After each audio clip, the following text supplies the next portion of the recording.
Président. Pour notre part, avec Fabienne Elbig et Thomas Cazenave, nous nous félicitons de l'avancée de ce dossier avec l'introduction du Grand Axe dans la gouvernance. Vous le savez, ce projet GPSO est un projet que nous soutenons par pleine et unique conviction. C'est un projet décisif parce qu'il va nous permettre de nous projeter sur une vision de long terme dans les 30-50 prochaines années. C'est nécessaire pour notre métropole, c'est nécessaire également pour le Grand Sud-Ouest qui ne peut pas rester en marge. La dimension européenne de notre métropole doit rester sur la carte des projets européens, notamment en matière d'infrastructure. Alors, Monsieur Urmic, vous nous demandez, faut-il gagner de la vitesse? Et vous donnez l'exemple de Toulouse. Cette ligne ne s'arrête pas à Toulouse. Et oui, il faut y aller.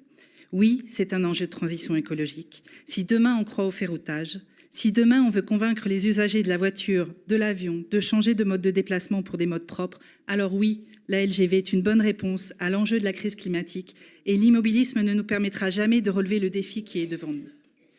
Oui, il faut y aller parce que c'est un enjeu du quotidien. Il n'y aura pas de RER métropolitain sans la LGV et c'est positif effectivement pour la métropole parce que si nous nous retrouvions seuls à devoir financer le bouchon ferroviaire, cela nous coûterait près de 3 fois plus cher. Et oui, il faut y aller parce qu'il n'y a pas de plan B.